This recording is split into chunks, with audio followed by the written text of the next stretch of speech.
So hey guys, once again welcome back to your own channel. Guys, इस वक्त का जो हमारा बर्निंग टॉपिक है, जो कि आप थंबनेल में देख चुके हो, वो है कि टर्म 1 एग्जाम कैंसिल होंगे।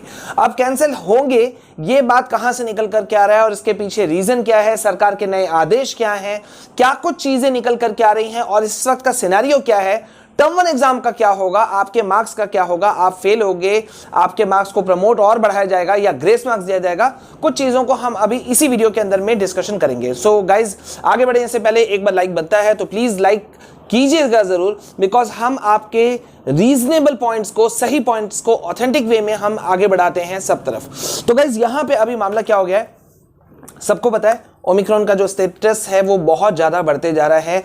देश में जो इस वक्त ओमिक्रॉन जो ये न्यू वेरिएंट है, ये बहुत तेजी से आगे बढ़ रहा है और सरकार जो है वो अलर्ट मोड में आ चुकी है। मैं आपको एक एग्जांपल बताता हूं, चंडीगढ़ का एग्जांपल बताता हूं। वहां पे चंडीगढ़ में स्कूल्स जो विंटर वैकेशन में क्लोज होने वाले थे, वो होने वाले थे 27 दिसंबर से लेकर के 5 जनवरी के बीच में, विंटर वैकेशन, राइट, जो नॉर्मल होता है। लेकिन अब मुद्दा क्या हो गया, जिस तरह से केसेस वहां बढ़ने शुरू हुए, उसको देखते हुए सरकार अलर्ट मोड में आ गई, सरकार डर गई, स्कूल प्रशासन डर गए, ठीक है। तो वहां पे अब क्या कर दिया गया है, जो छुट्टियां 27 तारीख से शुरू होने वाली थी, अब वो इमीडिएट इफेक्ट यानी कि 20 दिसंबर से स्टार्ट होकर के 7 जनवरी 2022 तक के लिए सभी स्कूल्स को बंद कर दिया गया है।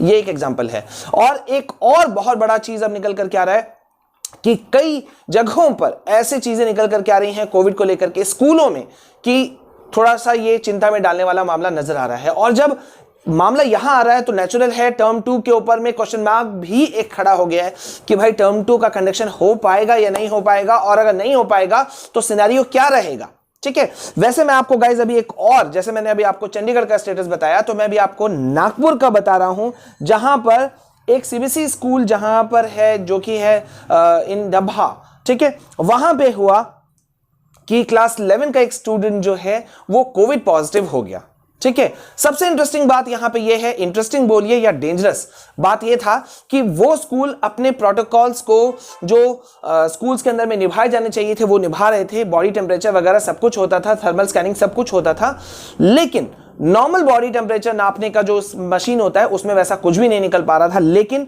अब विंटर वेकेशन को देखते हुए जब वो उस बच्ची ने बाहर जाने का फैसला लिया विंटर वेकेशन में, तो उसने अपने आप से एक टेस्ट करवाया और जैसा अपडेट आ रहा है कि वो कोविड पॉजिटिव उसका निकला।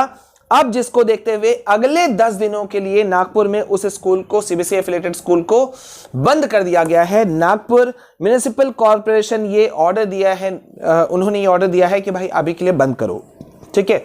अब यहां पे एक बड़ा मुद्दा आ रहा है, ये स्टेटस हो गया है। और मैं उससे पहले भी मैं आपको आगे बढ़ूं, इससे पहले मैं आपको यूनिसेफ का एक बड़ा स्टेटमेंट बता रहा हूं, closing schools should be last option in Omicron fight. Can you believe, कितना बड़ा स्टेटमेंट है ये। और ये स्टेटमेंट कौन दे रहा है, कोई छोटी मोटी संस्था नहीं दे रही है, ये एक बड़ा ऑर्गेनाइजेशन है यूनिसेफ, ठीक है। और इनका कहना है कि लास्ट ऑप्शन ओमिक्रॉन को फाइट करने का ये बचता है कि हम स्कूल्स को क्लोज कर दें, किए जाने चाहिए। अब अगर स्कूल क्लोज होते हैं तो पहला सवाल स्पेशली क्लास 9 to 12 और उसमें भी स्पेशली क्लास 10 and 12 वाले बच्चों के दिमाग में आएगा, यार हमारे टर्म 2 का क्या होगा, एग्जाम कैंसिल तो नहीं हो जाएंगे। बड़ा सवाल है और सही सवाल है, और मैं बताऊं ये सवाल ना सिर्फ उठना चाहिए बल्कि इस पे हमें सीरियसली थॉट लेने की जरूरत है। बिकॉज बात यहां पे ये है कि हम एक भी जान के साथ में सौदा नहीं कर सकते, हम समझौता नहीं कर सकते, फिर चाहे वो एक ही बच्चे का बात क्यों ना हो या किसी एक आदमी का बात क्यों ना हो, हमें पूरे प्रिकॉशनरी मेजर्स के साथ में चलना चाहिए। अब सवाल ये उठता है, बहुत सारे बच्चों के मेरे पास में टेलीग्राम मैसेजेस आए, मैं देख रहा था थोड़ी देर पहले, और उसमें एक सवाल पूछा हुआ था कि सर आपको क्या लगता है कि अगर टर्म 2 एग्जाम कैंसिल होता है तो फिर सिनेरियो क्या रहेगा, ठीक है, अगर टर्म 2 एग्जाम कैंसिल होता है तो। पहला बात बच्चों मैं आप लोग को बता दूं, टर्म 2 एग्जाम कैंसिल नहीं होगा। अगर इस वक्त भी, जब टर्म 1 चल रहा था, शुरू हुआ था, इस वक्त भी अगर स्टेटस गड़बड़ाता, कोविड का स्टेटस बढ़ जाता, ठीक है, तो आपका टर्म 1 का एग्जाम तब भी एग्जाम कैंसिल होने वाला नहीं था, सिर्फ ये होता कि ऑनलाइन मोड में हो जाता। बात समझ रहे हो, मतलब ऑनलाइन मोड हो सकता था लेकिन एग्जाम कैंसिलेशन नहीं हो सकता। तो एग्जाम कैंसिलेशन टर्म 2 भी नहीं होगा। लेकिन फिर क्या होगा, नेक्स्ट बड़ा सवाल, सवाल पॉइंट जवाब यही है कि भाई आपके एग्जाम्स जो हैं वो ऑनलाइन वे में हो जाएंगे, और ऑनलाइन जब होगा तो जैसा कि सबको पता था कि सीबीएसई ने कहा था कि टर्म 1 जो है वो एमसीक्यू बेस्ड यानी कि ऑब्जेक्टिव है, और टर्म 2 जो है वो सब्जेक्टिव और ऑब्जेक्टिव दोनों का मिक्सचर है।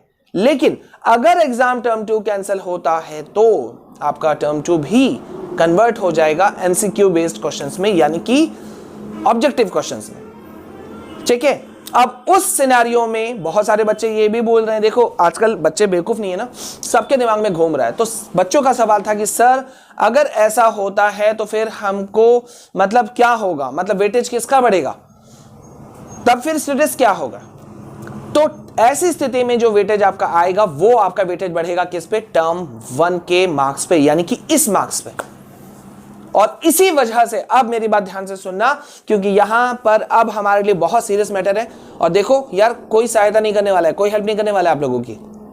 ठीक है, स्टूडेंट रिएक्शन वाले लेके चले गए, वीडियोस बनाने वाले बना के चले गए। Nobody is talking about your bonus marks और योर दोज मार्क्स जो कि आपकी गलती नहीं थी, सीबीएसई के पेपर में फॉल्ट था, उनके ऑप्शंस में फॉल्ट था, उनके आंसर की में फॉल्ट था, पेपर लीक हुआ था, मास चीटिंग हुआ था। आज ये लोग बना रहे हैं मास चीटिंग अब, और 2 दिन पहले का इनका वीडियो उठा के देखो। मुझे बहुत गुस्सा आता है, सच में मुझे बहुत तकलीफ होता है कि यार खुद ही कंफ्यूज है। कभी बोलते हैं नहीं कोई चीटिंग हुआ ही नहीं, कोई पेपर लीक हुआ ही नहीं, कहीं कुछ हो ही नहीं रहा था। Literally I am shocked. तो वैसी स्थिति में गाइज मैं आप लोगों को बता दूं कि टर्म 1 के लिए हमें जो मार्क्स अभी भी हमारे नहीं मिले, हक के मार्क्स, उसके लिए हमें और फाइट करना होगा। मैं नहीं जानता, अगर आप लोग मुझसे पूछ रहे हो सर मार्क्स मिल जाएंगे नहीं मिल जाएंगे, देखो यार मैं आपकी तरफ से कोशिश कर रहा हूं, ठीक है, जो मैंने हमेशा से कोशिश किया है, वैलिड चीजों पे मैंने हमेशा से अपने दोनों चैनल्स, ये इस चैनल से भी और हमारे दूसरे ऑफिशियल चैनल फॉर स्टडी से भी, हम लोग जो लॉजिकल पॉइंट्स हैं उस पर हम बात करते हैं और वो हम आगे लेके जाते हैं। फिर चाहे हमारे साथ में कोई रहे ना रहे उससे कोई फर्क नहीं पड़ता। हमें लगता है आपका साथ देना चाहिए तमाम स्टूडेंट्स का, तो हम देते हैं। हम उसमें भेदभाव नहीं करते कि आप सीबीएसई की बोर्ड के स्टूडेंट हो, आईसीएसई हो, अदर स्टेट बोर्ड्स हो, उससे कोई हमें मतलब नहीं है। हमारे लिए सारे के सारे बच्चे हैं। ठीक है, तो अभी का सिनेरियो आपके सामने में है। टर्म 1 का अगर टर्म 2 पर खतरा मंडराया तो टर्म 1 का वेटेज बढ़ेगा, घटेगा नहीं, बढ़ेगा।